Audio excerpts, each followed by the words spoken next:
Oaks, a house in the country which I rented for the summer. As an author, I write tales of mystery and murder. But the things that happened in this house were far more fantastic than any story I've ever had published.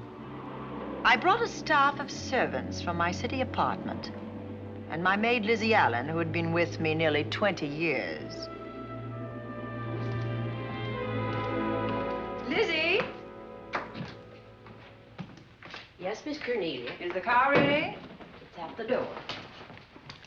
Look, Miss Cornelia, them servants you brought from the apartment are talking about walking out on us. Really? Well, I know they don't like it here, but I didn't think it was that bad. Well, they've been hearing things about the killer that the police call the Bat and the murders that he committed here this past winter. Now people are saying that he's back again. Well, how can they be sure of that?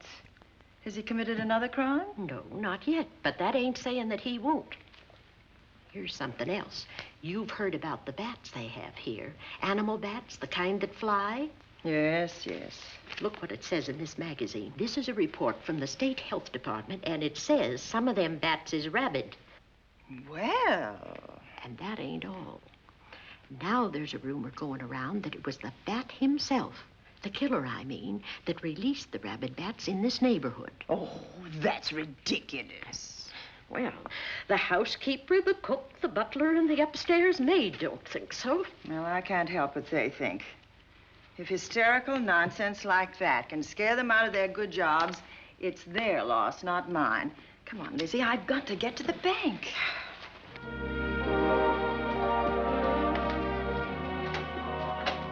Drive directly to Zenith Bank, Warner. I'm afraid we'll have to hurry. It's near closing time. I'll get you there, Miss Van Gorder.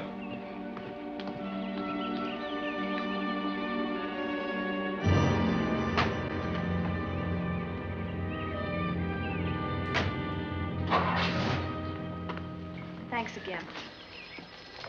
Miss Van Gorder. How do you do, Mr. Barry? How are you? I'm very well, thank you. You remember Lizzie Allen? Of course. Hello, Miss Allen. How do you do? So you're spending the summer with us again? Yes, yes. I've leased the Oaks, the home of your bank president, John Fleming. I heard you had. I was surprised. Why? Is there something the matter with it? No. I was surprised because Mr. Fleming said he would never rent it. Oh?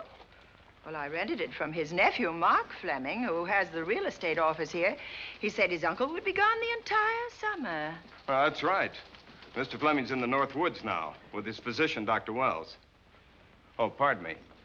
Dale, I want you to meet my wife. We were married at Christmas time. That must have been nice. Believe me, it was. Oh, here she is. Oh, dear. My How wife, do you Miss do? Van Gorder, Miss Allen. How do you do, Mrs. How do you do? Cornelia Van Gorder. Yes. Oh, well, I've read every murder mystery you've ever written. I just adored that weird one, The Private Morgue of Dr. X, even though it gave me the shivers. Only the shivers? Scared hell out of me. Oh. Well, I really mean that Miss Corney killed them off in that one. When you refer to my books, please don't call me Miss Corney.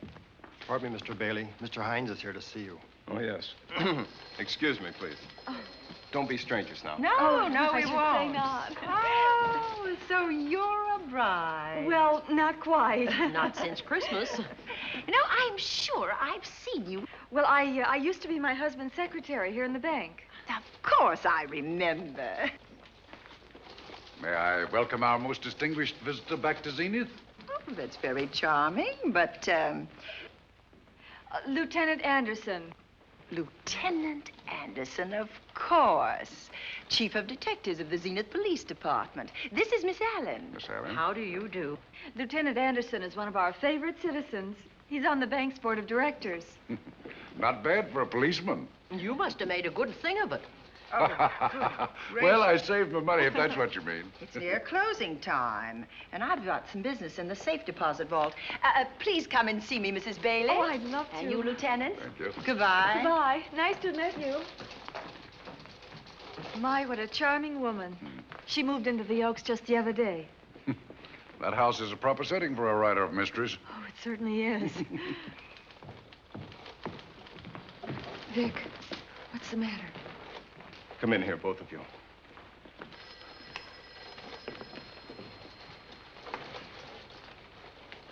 Andy, we're in trouble. Wendell Hines came in to pick up $350,000 worth of bonds that we were holding as collateral for a loan. They were kept in our special vault. Mr. Fleming and I are the only officers of the bank who have access to that vault. So? The Hines bonds are gone. That's not all. Other negotiable securities are missing. From what I can gather, short of a careful check, the bank has been looted of over $1 million worth of securities. You'll have to notify Fleming. I wish I could talk to him. Unfortunately, he and Dr. Wells are deep in the woods. They can't be reached by phone.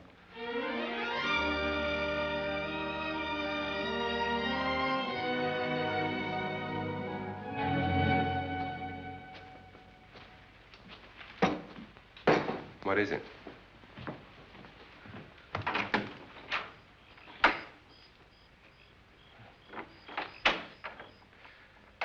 I thought I heard someone on the path coming from the lake. Had an idea it might be that guide of ours. Oh, Sam won't show up until morning. It's a 20-mile canoe trip from here to civilization. 5 will get you 10. Sam has a message for me. I thought you told him at the bank not to bother you. I did, but they'll bother me. Doctor, Yes, John. what would you do for $500,000? Anything short of murder. Why not murder? Too messy. Too great a risk? For $500,000? Yes. I pinched $1 million from the bank. Well, I'm not kidding. I embezzled it. Not that I think you wouldn't do it if you thought you could get away with it. I got away with it. I'm not talking about currency. I took negotiable securities that could be converted into cash. I have the cash in 10s, 20s, and 100s. Well, I'm your doctor, not your lawyer. Why tell me this? You'll find out why. Who's going to take the blame for the robbery? Bailey, the cashier. They'll never suspect me.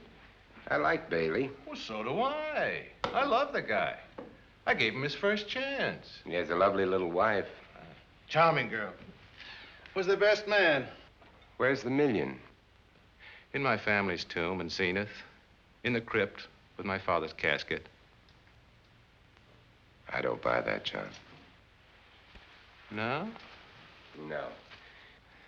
You forget that I had you in charge when you were a very sick man. When you raved in delirium. And I heard you talk about a hidden room. Now, where else could you put a hidden room except in that mansion you built? That white elephant you call the Oaks. Look, everyone knows I have a bad heart. Now, who would doubt it if you wired the bank directors that my heart had failed? That I had fallen from a great height here in the woods. And that I was badly smashed up. You could ship the body back for burial and instruct them not to open the casket due to the condition of its contents. Well, you realize, of course, that we'd have to have a body to put in that casket, which means that we'd have to deal with an undertaker at this end. Of course. Well, where do we get a body? Couldn't we provide one of our own? How about Sam? Sam, our guide? Sam weighs about as much as I do. He's practically a hermit. He wouldn't be missed for a long time. The local undertaker would know him. Not if we made him look as if he'd been in a serious accident. But if Bailey's going to take the blame, why'd he have to do this? A jury might acquit him. In that case, I'd be a logical suspect. I could disappear, of course, but it's safer if they think I'm dead.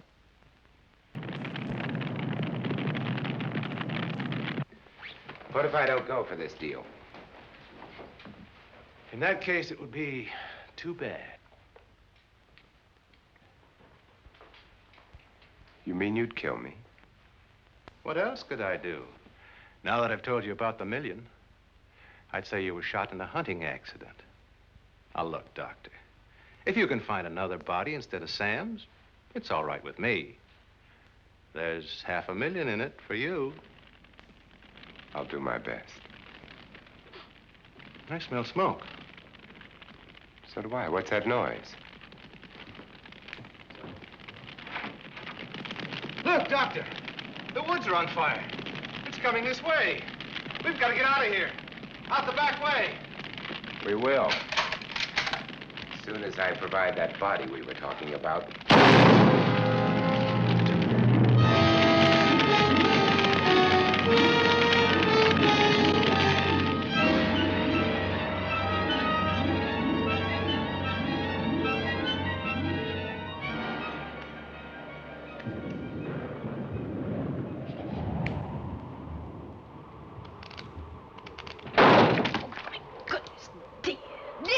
Is that you? Yes, Miss Cornelia. There's a storm coming up, and it's gonna be a snorter. The wind nearly blew the door off its hinges. Well, that noise blew my game higher than a kite. I think I've lost some of the cars. Oh, I'll get them for you. Oh, I see you found the paper. Drat that paper boy, scooting by on his bicycle, just chucked it into a clump of bushes and let it go at that. For land's sake, Mr. Vic Bailey's been arrested. Oh? I think. Victor Bailey, vice president and cashier of the Zenith Bank, was arraigned before United States Commissioner Alvin Fielding, charged with the embezzlement of over $1 million. I can't believe Vic Bailey had anything to do with that robbery. Oh, well, I see our landlord is home again. Landlord? Mr. Fleming. Dr. Malcolm Wells is back in town with the body of John Fleming, president of the Zenith Bank, who was killed in a forest fire. Mr. Fleming will be laid to rest in his family's tomb on Friday. And I hope he stays there. Well, why shouldn't he? Well, this is his house.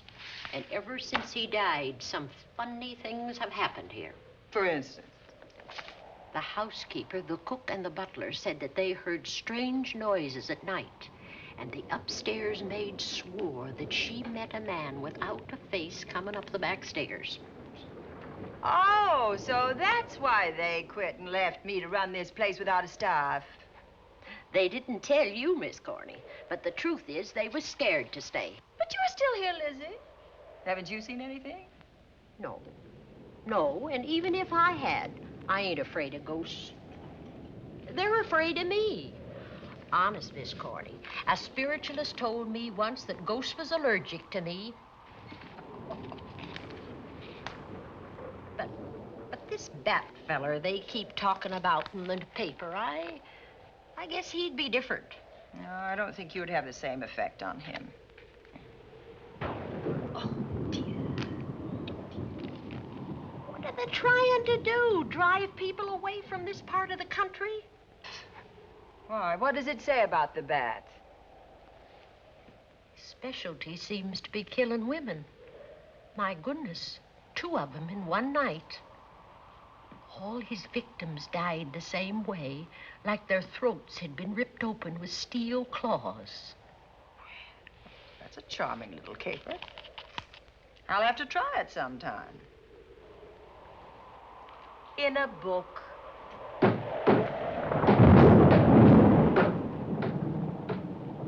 That ain't nothing, just something bumping against the house.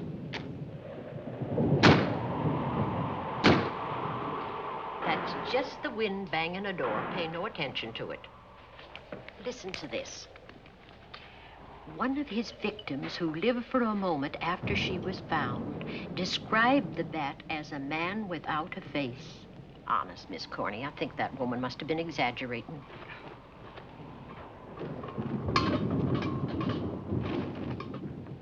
That's just that heavy tapestry at the top of the stairs. I know. I've heard it before on a windy night. That sounds as if there was someone on the stairs. I know there isn't. At least there shouldn't be. There ain't. Them's just the noises you hear in any old house on a windy night. It says here that the Bat never leaves no fingerprints. That's understandable. Having no face, he probably has no fingers either. Lizzie!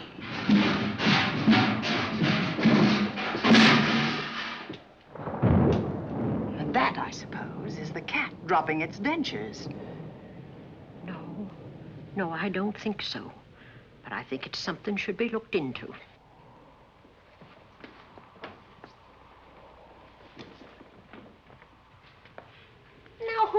him down here. The wind, I hope. There must be a window open up there. No, Lizzie. Let him lay. Let him sleep it off. I hope the power lines don't go down, put the lights out.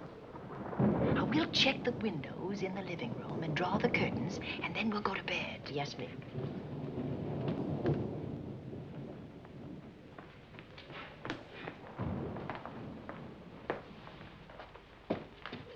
I won't be a minute.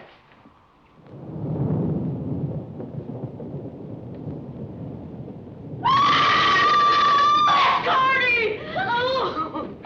What's that? Oh, when I went to get the paper, I turned the latch off. I forgot to turn it on again. He's out there. He was coming in. He might have got you. Oh, but he didn't, and he's still out there, thanks to you. Now, you hurry now, and we'll call the police. No, I won't leave you, Miss Coney. Are you okay? Yes, ma'am, I'm okay. Okay.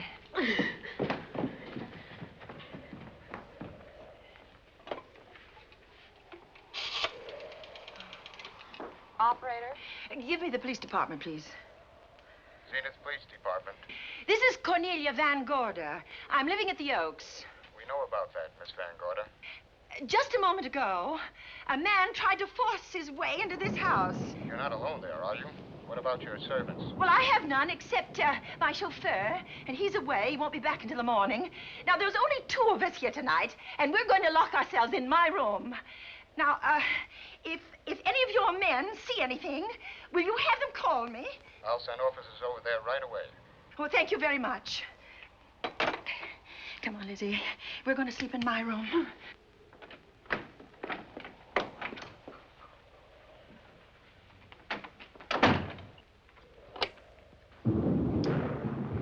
Well, nothing can get at us in this room now, I think.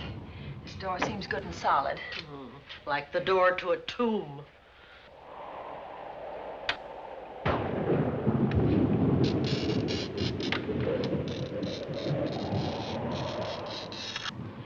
I think that couch will be comfortable. There's some extra bedding, you know. Yes, ma'am. Closet.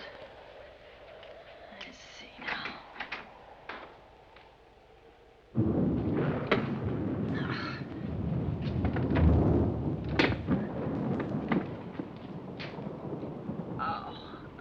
Huh?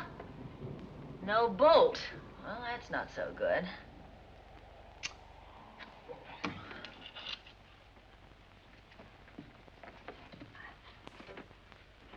What's that for? That, my good woman, is a booby trap. If anybody tries to open this transom, this will be knocked off, and we'll hear it fall.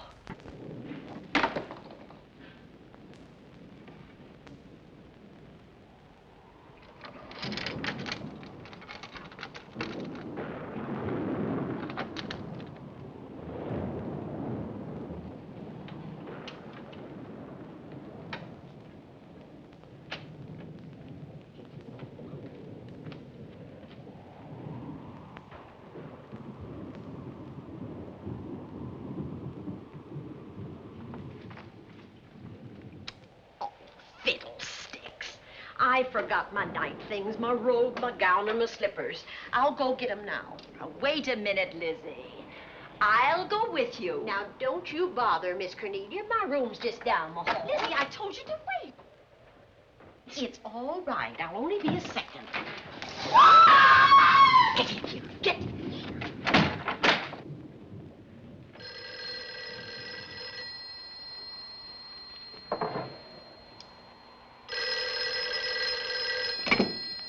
Yes? Miss Van Gorder? Yes? Zenith Police Department. There's a police car just outside your house, and the officers in it have reported that there's no sign of a prowler anywhere on the grounds. Well, the man's inside now. He's in the hall, just outside my bedroom. Have your men break through the kitchen door and search this place from top to bottom. Okay, Miss Van Gorder. Sit tight. I will. I have a gun, and I know how to use it.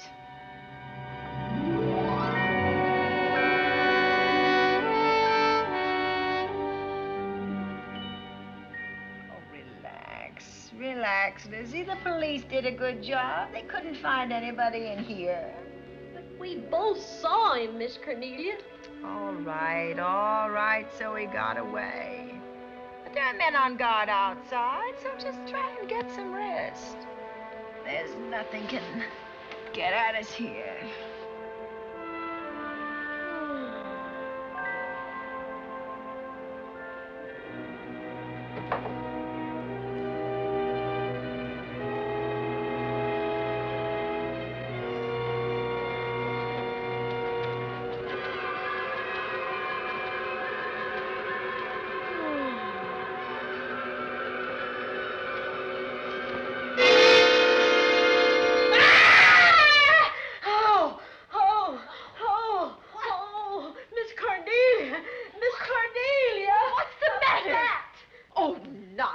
You've had a nightmare. Maybe I did.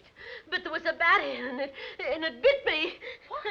It flew in that closet. Oh, good gracious, Lizzie, you're right.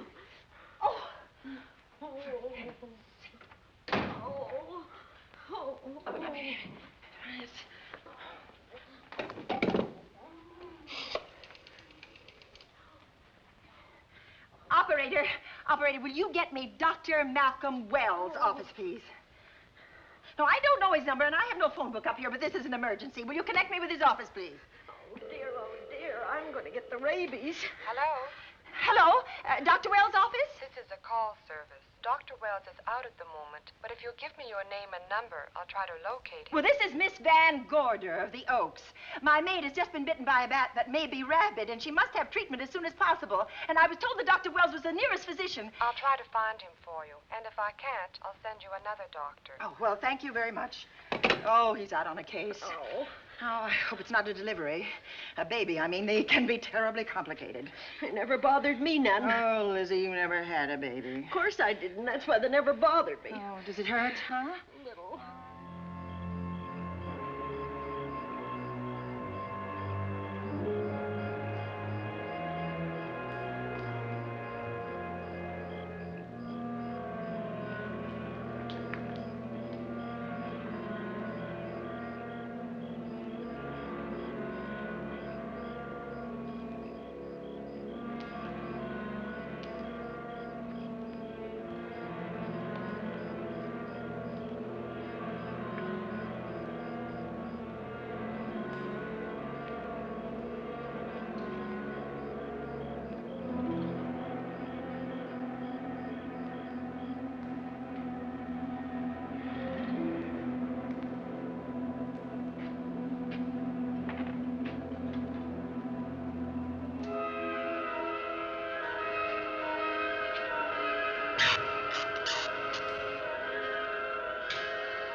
Dr. Wells?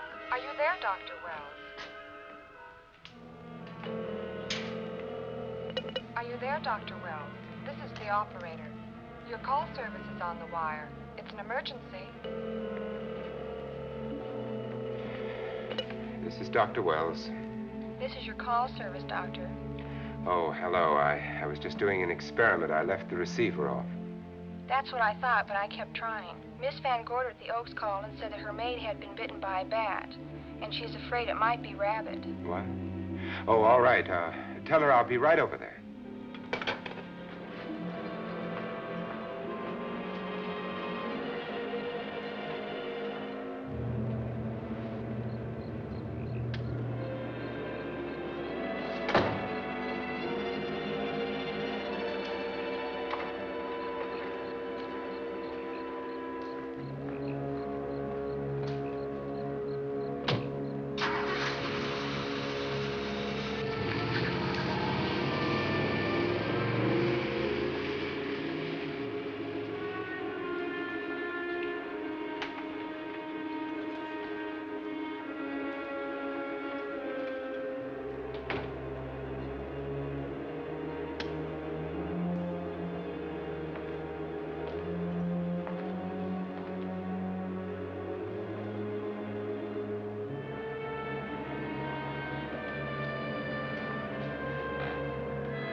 Who's there? Dr. Wells. Come in. Good evening. Oh, I'm so glad they found you, Doctor. Well, I reached my office shortly after you called. How is your maid? Is she in any pain? No, she doesn't seem to be. Did the bat get away? No, I believe it's still in my bedroom. Oh, good. I'll want to examine it. There you go, Miss Allen. Now you feel better? Doctor, have I got the rabies? Well, I can tell you better after I've examined the bat's brain under a microscope. That thing's got a brain? Oh, you'd be surprised. Well, where is it? I think the little darling is in that closet. Oh. You know, it's a pity you leased this house, Miss Van Gorder. Why a pity? Well, my dear lady, I don't want to alarm you, but... Oh, well, after tonight, nothing can alarm me. Yes, I understand. It must have been terrifying. So many unexplainable things have happened here. There's something about the place. Your servants must have sensed it when they walked out on you. An apprehension of disaster. Well, let's see. Aha! Yes. There he is. All right, now. Take it easy. Nobody's going to hurt you. Quiet now. Quiet.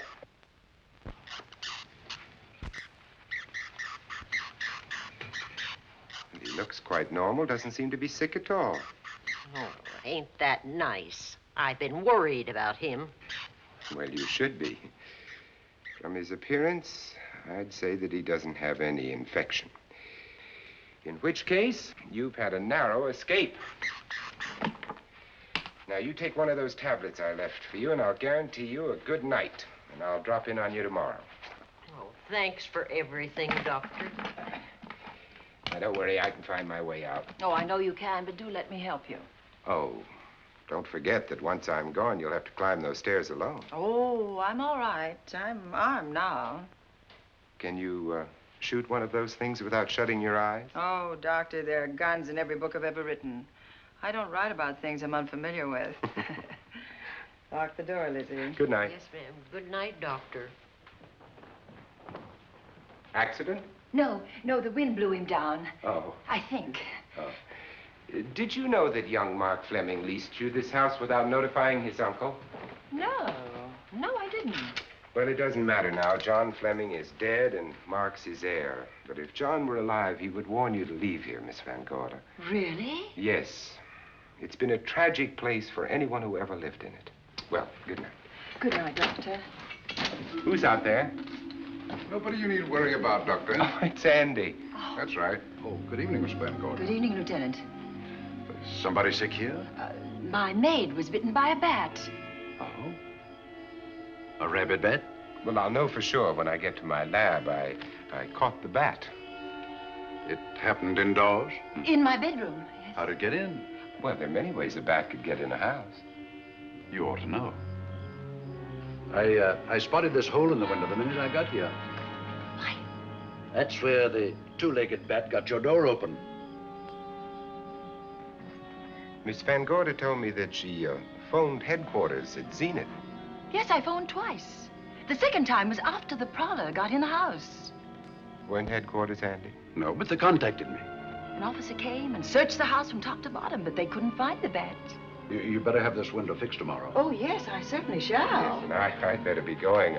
I'm due in surgery at 8 o'clock in the morning. Good night. Good night, Doctor. There will be a man patrolling the grounds all night, Miss Van Oh, Gorder. thank you. And nobody inside, Andy? Why should there be? Well, how do you know but what the bat is hiding somewhere in the house? I'm quite sure he isn't in the house, Doctor. Not now. Good night. Good night.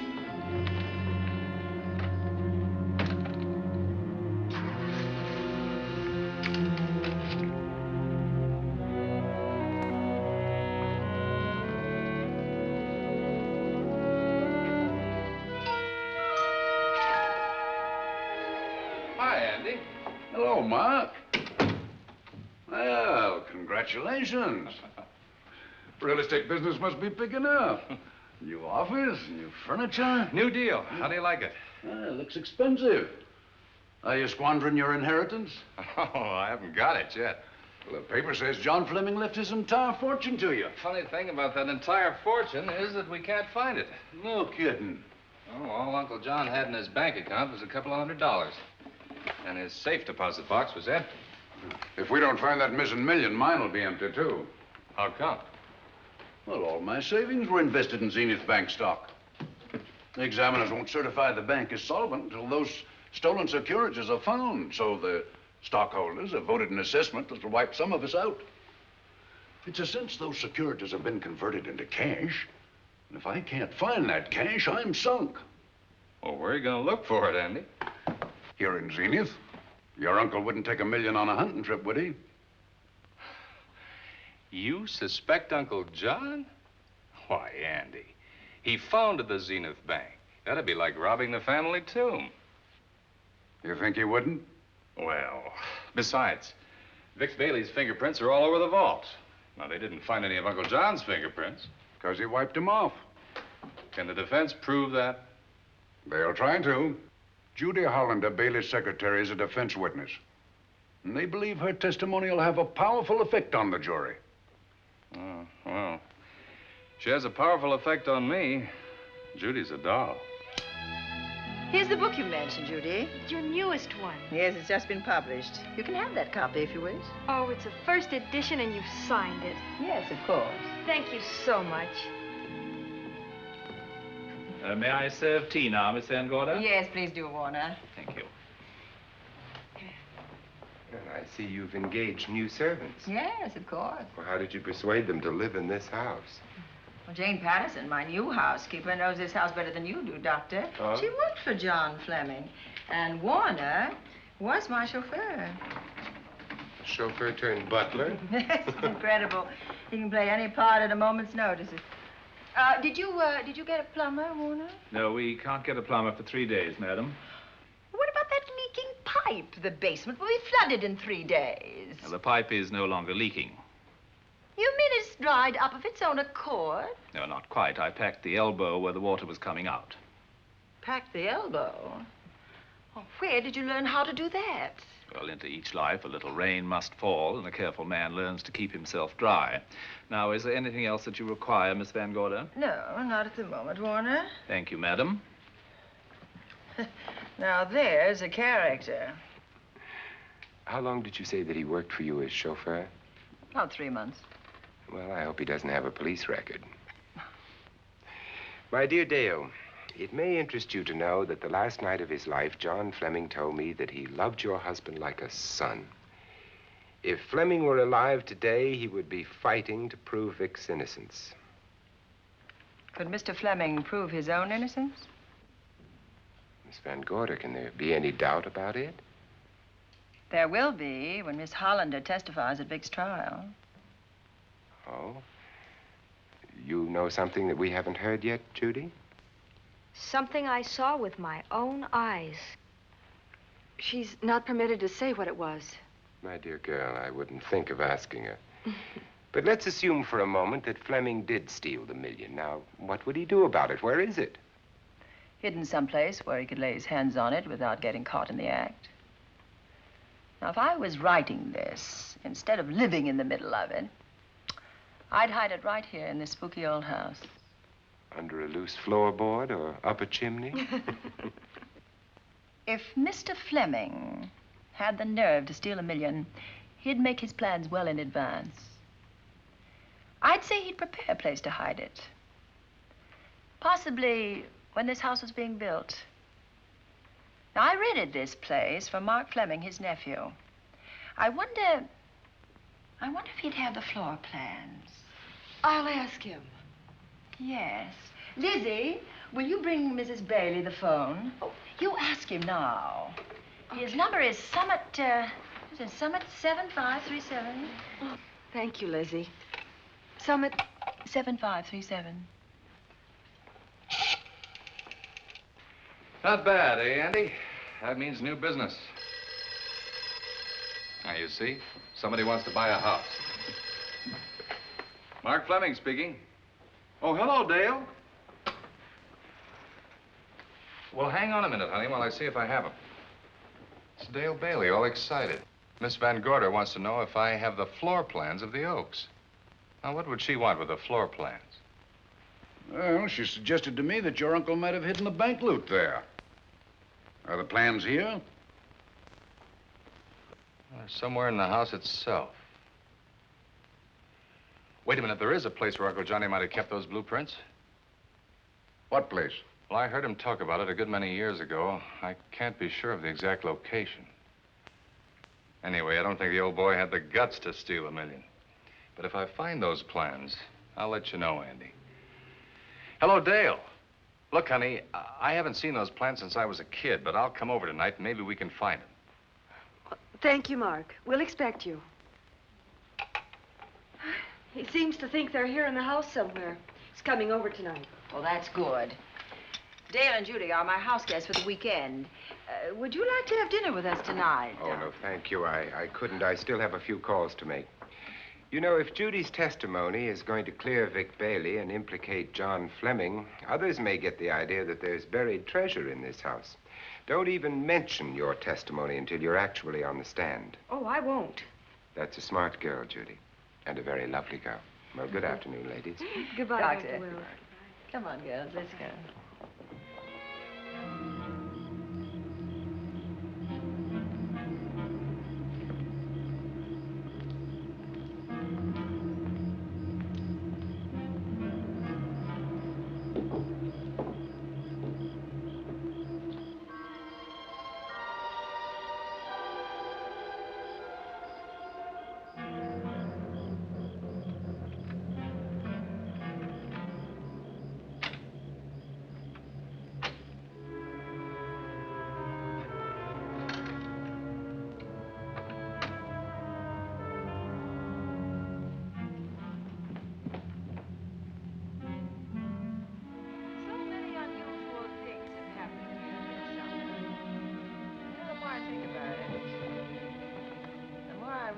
I should be putting them down on paper.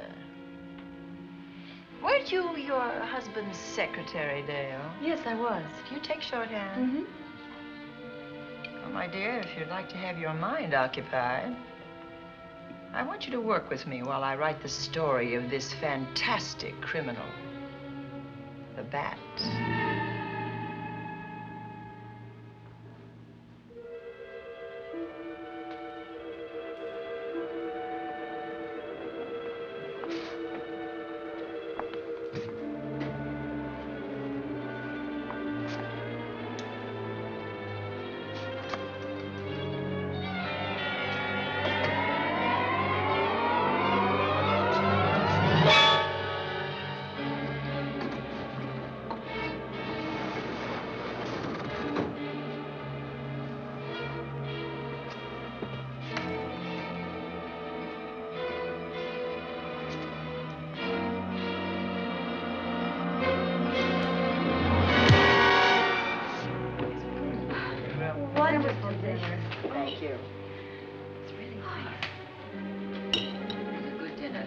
As usual. Wonderful.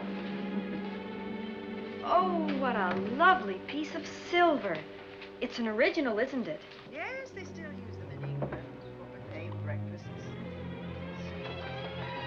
Some hot water in the bottom. Should keep us hot, your sausages and your scrambled eggs. Interesting. It's very useful. Really nice.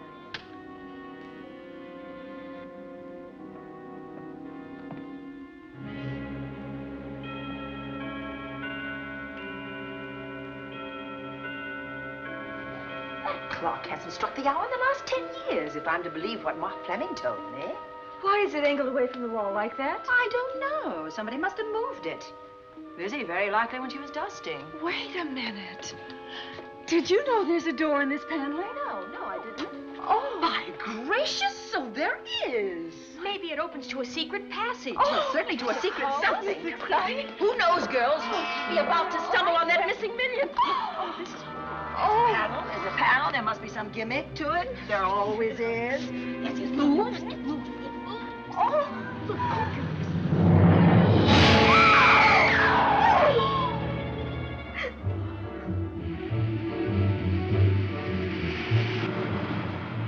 Calling car 11. Calling car 11. Proceed to the Oaks in Zenith Township immediately. A homicide has been reported. Okay. Proceeding to the Oaks. Notify the county coroner, Dr. Wells. Tell him to come to the Oaks at once.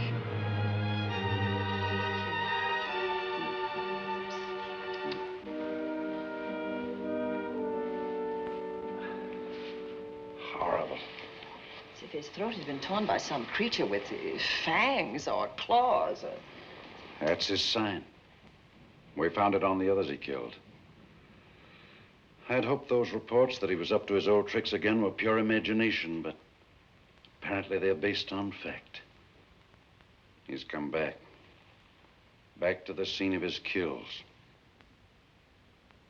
Yes, that's who I mean. That's who did this. The Bat.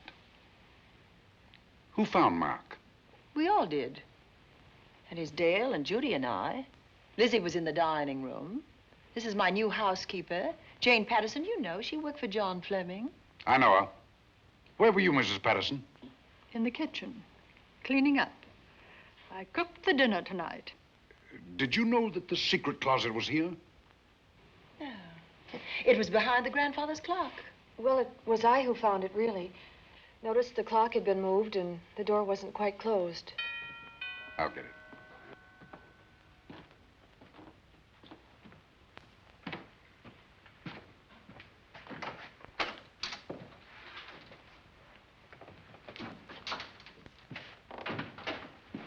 Who is it?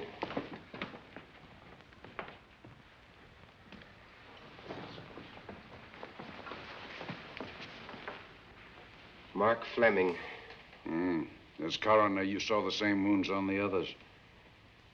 How long's he been dead? Oh, I'd say about a half an hour. You believe it was the Bat?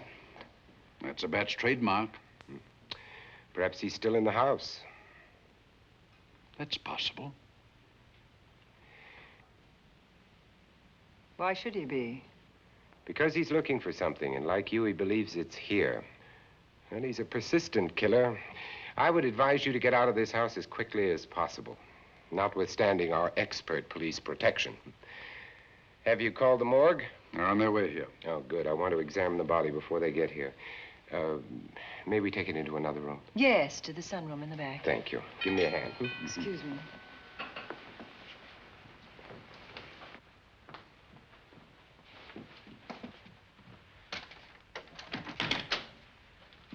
Oh, Warner, where have you been? Well, madam, has been an accident? There's been a murder. Mark Fleming, the young man from whom I leased this place, was killed here tonight. They know who did it? Well, they believe it was the Bat. I'm sorry I had to use the front door, Miss Van Gorder, but I forgot my keys, and when I rang the bell at the kitchen door, there was no response. Oh, this is Warner, Lieutenant. He's my butler. He was my chauffeur. Why'd you promote him? But it's very difficult to find a butler. They don't like service in the country. Have you been a butler before? I've served in many capacities, sir, but this was my night off, and I forgot my keys. I heard that part. What time did you leave the house tonight? Oh, about 6:30. I had dinner at Wiley's Roadhouse. Can you prove where you spent the rest of the evening? I can try. Try hard. And don't leave the house. I'll get to you later. Very good, sir. I shall be in my room, Miss Van Gorder, if you need me. Yes, Warner. Surely you don't think he's... Warren and I have met before. I can't recall where or when, but I will.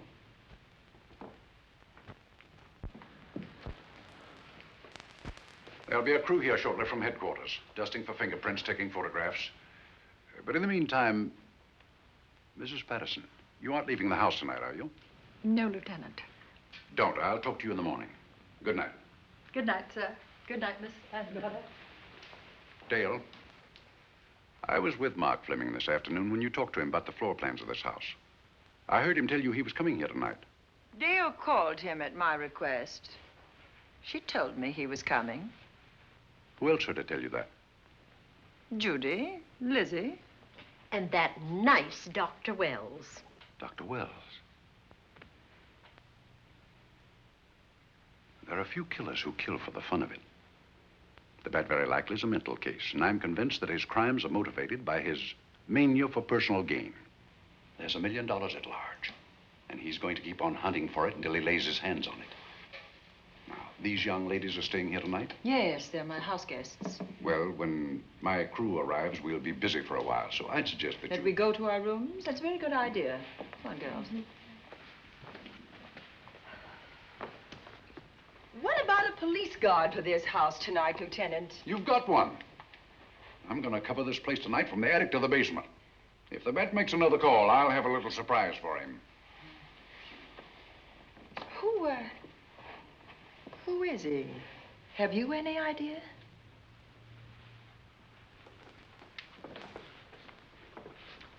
He could be anybody.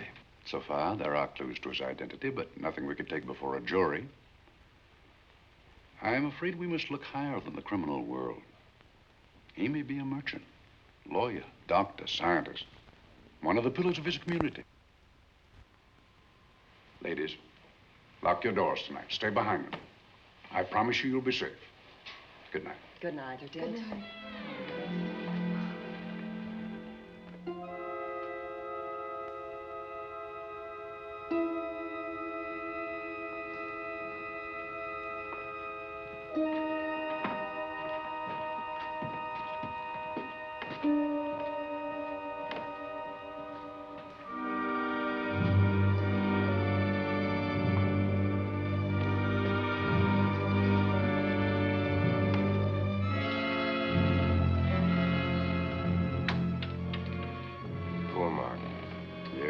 Pity.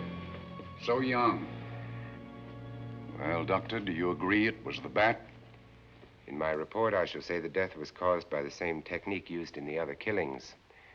A paralyzing blow to the throat, followed by severe lacerations of the jugular, resulting in excessive hemorrhage. In a layman's language, he didn't know what hit him. Oh, he knew.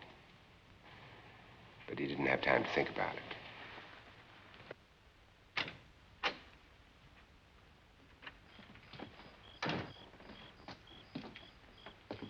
Staying here tonight, Andy? Well, until I check the doors and windows, but I'll be back bright and early in the morning. Neither snow, nor rain, nor heat, nor gloom of night stays these couriers from the swift completion of their appointed rounds. A lot of people are due for a shock when I close this case. Yes, I'm sure they are. Good night, Andy. Don't get hurt. Good night, Doctor.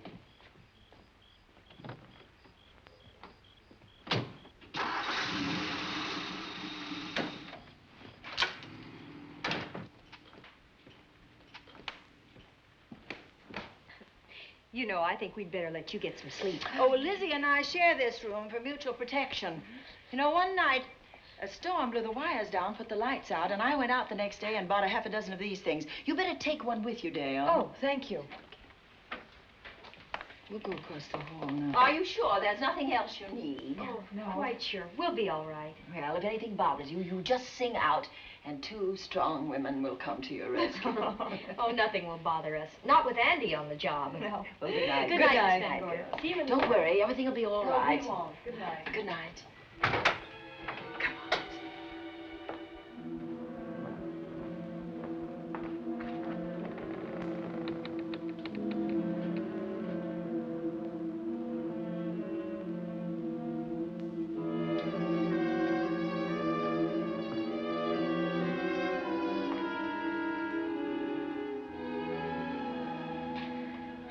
I don't think I'll sleep tonight.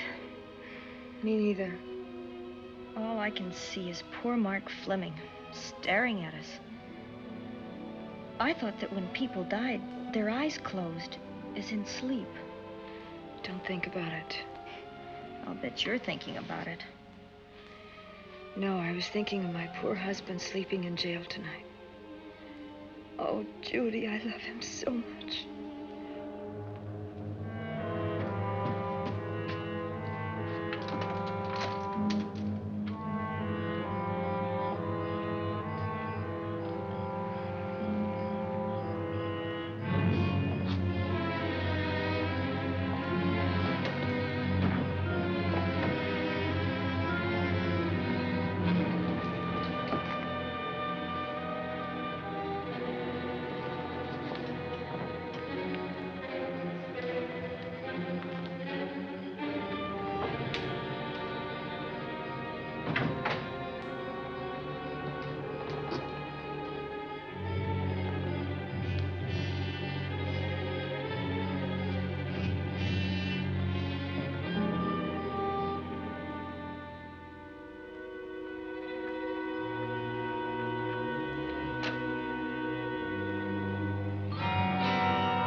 What's that noise?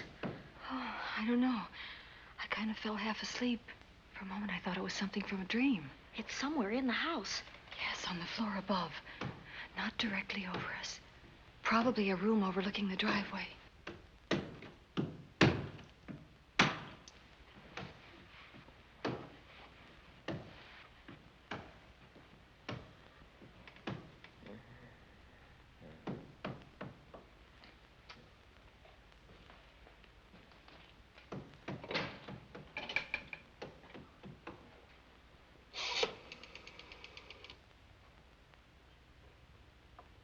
Should we call Miss Van Gorder? She'll hear it. How can she help but hear it? Oh, besides, we don't want her to think we're a couple of hysterical women. Oh, I'm about to become one. Oh, I've dear. had it for one night. Dale, you're not going out in that hall. I want to know what's happening up there. But Lieutenant Anderson said if we stayed behind our locked doors, we'd be safe. Vic isn't safe locked up in that jail. Suppose that stolen money is in this house. Mark Fleming seemed to think it was. Maybe that's what somebody's looking for. For heaven's sake, don't you hear that awful noise up there? Now, Lizzie, you've just got to stay awake. The house phone and the outside phone wires have been cut, and we can't get help. Where's that policeman? Oh, I don't know. Something must have happened to him. Now, go on, get on your robe. Oh, Dale, please don't go up there. I've got to. Think what it could mean to Vic. Now, you stay here. Oh, no. If you go, I go.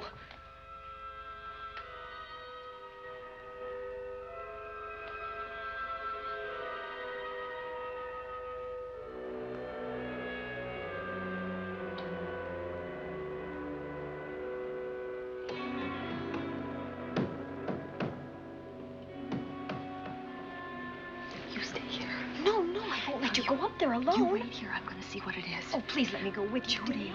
will you warn me if anyone comes? Now, only be a moment. Now, wait.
Give her to me. I'll look after her.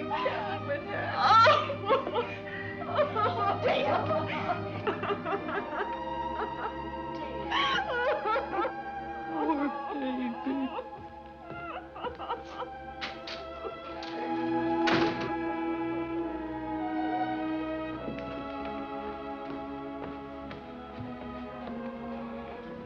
Judy.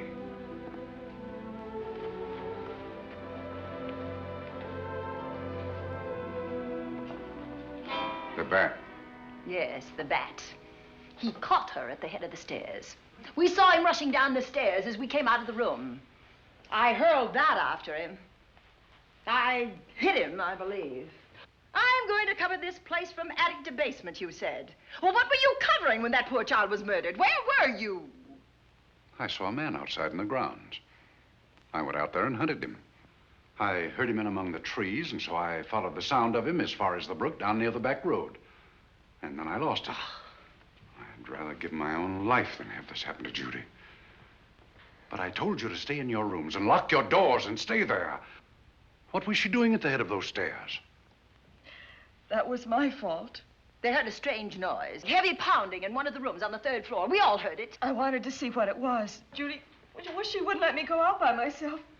I made her stay on the balcony. What about your new butler? Oh, well, he's in his room, I suppose. Oh, Mrs. Patterson. Oh, yes. Did you know what happened here? No, sir, but I heard the screams. I went to call Warner. We have rooms on the same floor, but he wasn't in his room. His bed hasn't been slept in. If Mrs. Patterson heard the screams, Warner could certainly hear them.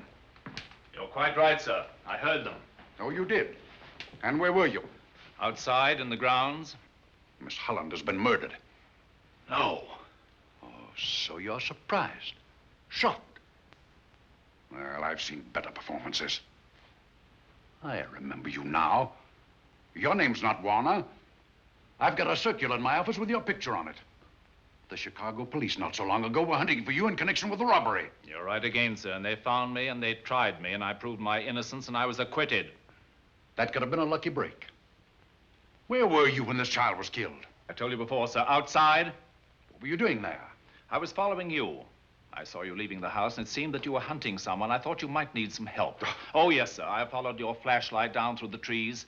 Then it disappeared. And then suddenly, as I was staring out into the darkness, I was struck by something on the back of the head. The next thing I knew, I was lying on the ground. I realized I'd been knocked out. I wish you had been knocked out. But then we'd have found you with your mask still on your face. You were hit here in this house with this poker as you were rushing down those stairs after that child was killed. Oh, no, sir. You can't pin this on me. I'm not the bat. I've never killed. I couldn't kill. I won't take the rap for this.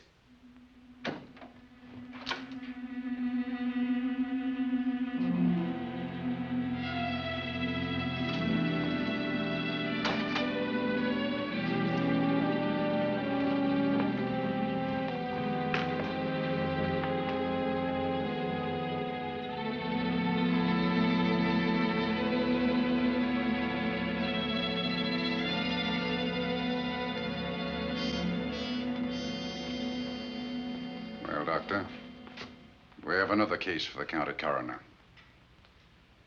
You see, the bat came back. Why did you come back, Doctor? Well, I had an accident about a mile down the road. The right rear wheel of my car came off and I plunged into the ditch. This was the nearest house, so I came here to call for help.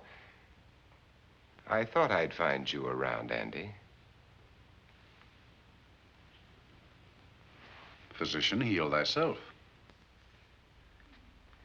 You must have been hit by something on the back of your head. I told you I had an accident. So you did, Doctor. So you did. I could be wrong. But maybe I'm not. We shall see. All right, dear, let's start a new chapter. For days, the murders held the headlines. Lieutenant Anderson grilled us and ransacked the house from top to bottom. Warner was not placed under arrest, but his every move was watched. At night, except for a detective on guard in the house, the police and the reporters left us alone. And on one of those nights, without telling Lizzie or anyone else, I pursued a secret investigation of my own.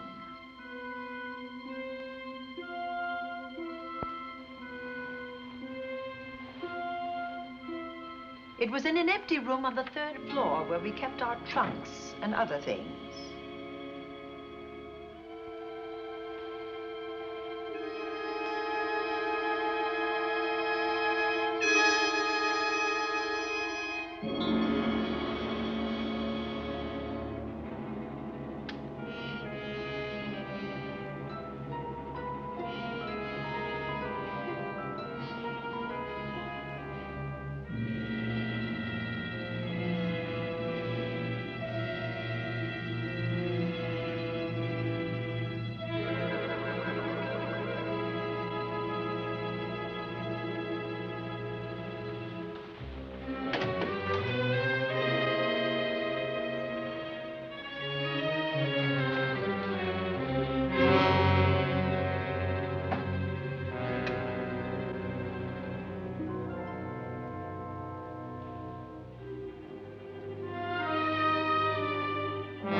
Put him up, Pat.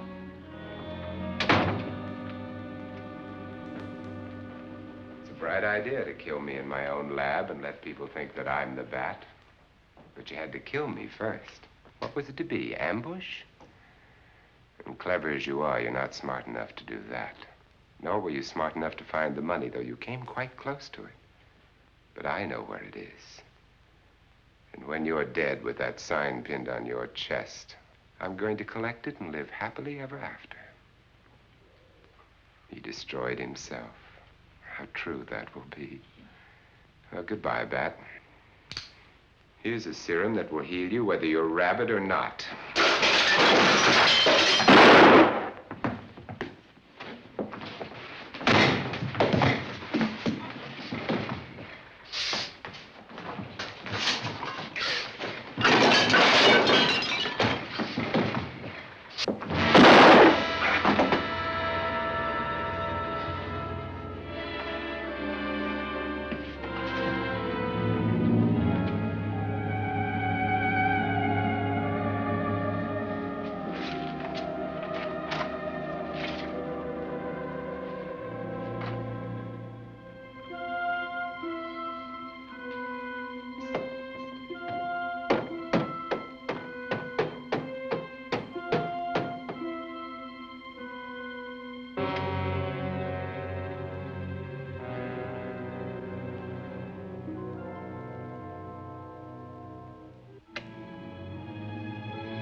Something's wrong. Something's wrong.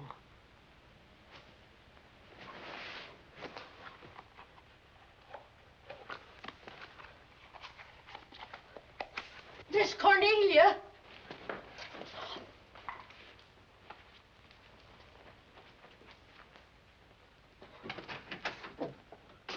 Miss Cornelia.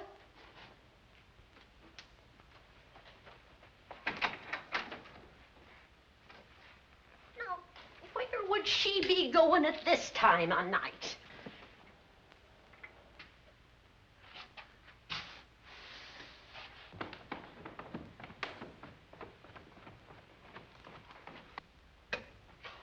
Well, land's sake.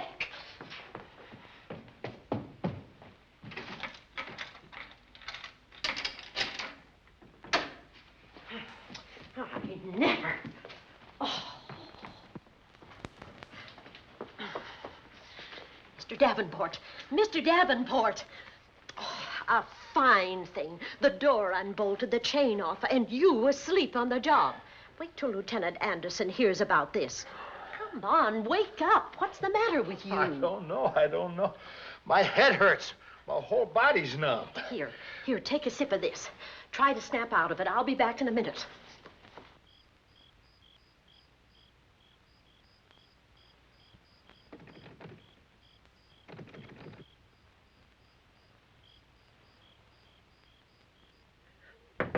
Hurry, will you? It's Lizzie. I'm terribly worried. I can't find Miss Cornelia anywhere, and something's happened to the policeman. I don't know what. Get Warner. Bring him to the drawing room. Tell him we need him.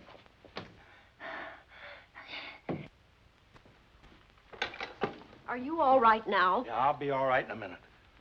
I remember now. I took a drink of wine from that decanter there. Miss Van Gorder told me to help myself. She wouldn't put nothing in it? Well, somebody did. Somebody who knew I was on duty here. Then it was somebody that got Miss Van Gorder. I can't find her anywhere. Upstairs, downstairs, or in the basement. I told the housekeeper to get Warner. Lieutenant Anderson will want to know about this. Hello. Yeah, this is Davenport at the Oaks. We've got trouble here.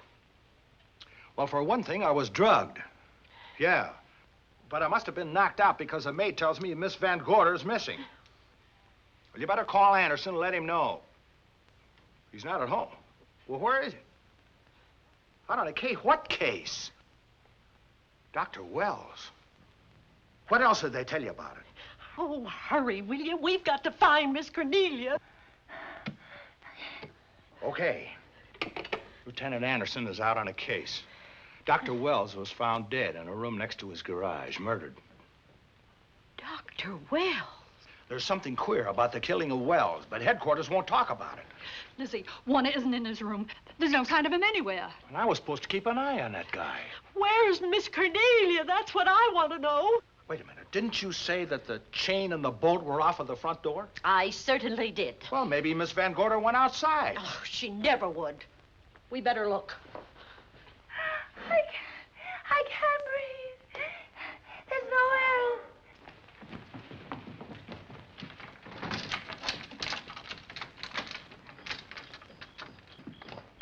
Miss Cornelia. Oh, Miss Van Miss Gorder. Cornelia. Miss Cornelia. Miss Van Gorder. Look. There's a light in that room on the 3rd floor. Were you up there tonight? Well, of course I was, but I turned the lights out before I came downstairs. Then Miss Cornelia might have turned them on again. That's why we're going to look first. Come on.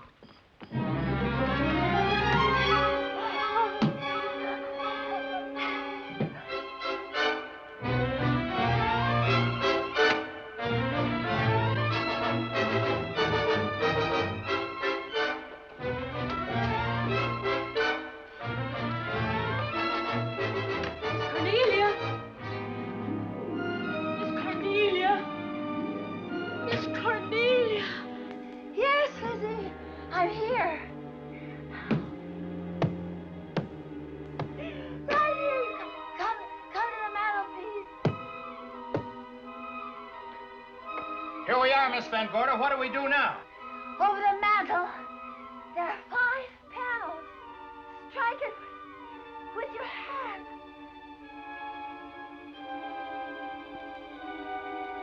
Which panel did you say, Miss Van Gorder? Oh, I can't. I just can't. Miss Van Gorder, which panel? We couldn't hear you. She said strike it. What difference does it make which panel? Strike them all. Look.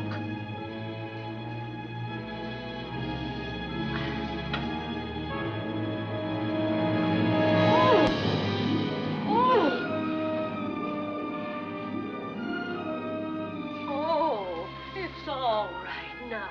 It's all right, dear. Lizzie's here.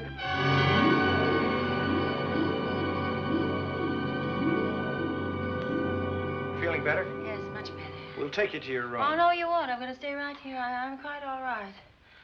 Oh, how blessed it is to breathe without an effort. You know, no one knows how sweet the air can taste until someone shuts it off for a moment. That room is just like a box. When the mantelpiece closed, it seemed like all the air was drawn out of it. Look, there it goes again. Let it close. I can open it from in here. There's a control panel behind this blueprint. Electric motor under the trap door here. Once the door is open, you can keep it that way. I believe that the fireplace in this other room opens the same way. And it does. I tried to find this, but I couldn't find it. Yeah, it's back at this blueprint here. Well, it's quite a setup. Too bad we can't open that safe in the same way. Take an expert to crack this box or a shot of nitro. Well, maybe that's what the bat had in mind. Could be. Seems he's on the prowl tonight. Miss Van Gorder, Warner has disappeared. And Dr. Wells has been murdered. Dr. Wells? Lieutenant Anderson's on that case right now. Well, does he know what happened here tonight? They got word to him. He'll be here any minute.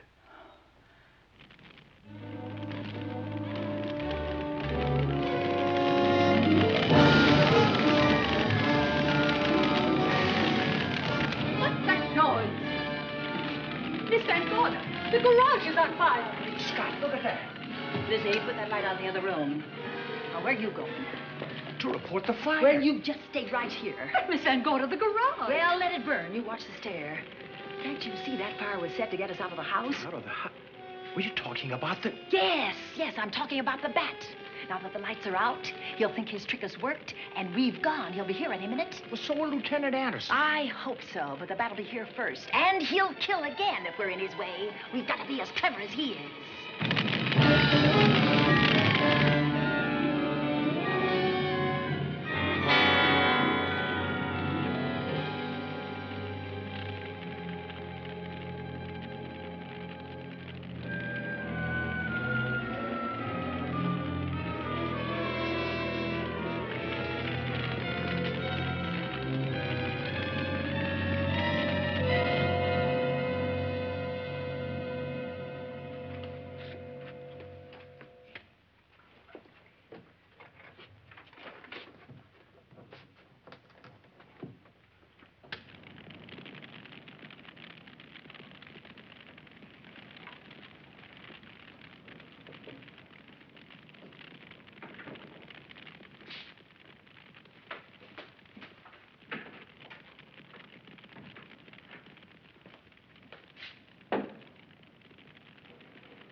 But you'll be safer downstairs. I'll take care of you. Well, the others can go, but I'm going to stay right here. All right, but get out of sight.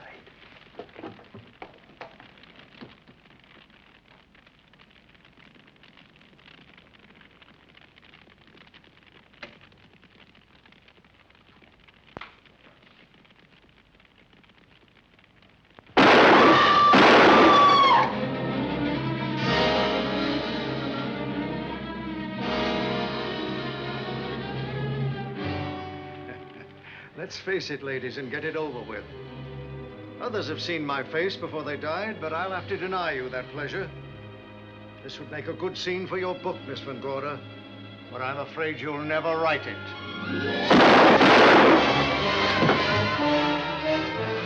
That is Warner. I could tell. You misjudged me, Miss Ellen. Warner! I don't like being a murder suspect, Miss Van Gorder. I was headed for a plane, but halfway to the airport, I changed my mind and came back. I'm glad that I did.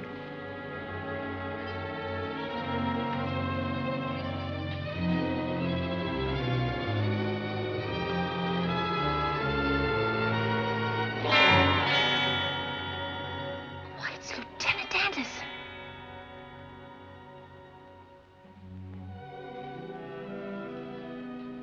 Yes, it was Anderson.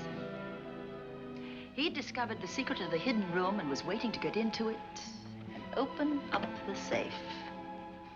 We found the money in it, a little over $1 million in tens and twenties and hundreds. Good old Andy. With all his ill-gotten gains invested in bank stock. It's rather a clever way to hide stolen money. In the open, as it were, and so respectable. But don't try it. No matter how clever you are, you can't hide murder.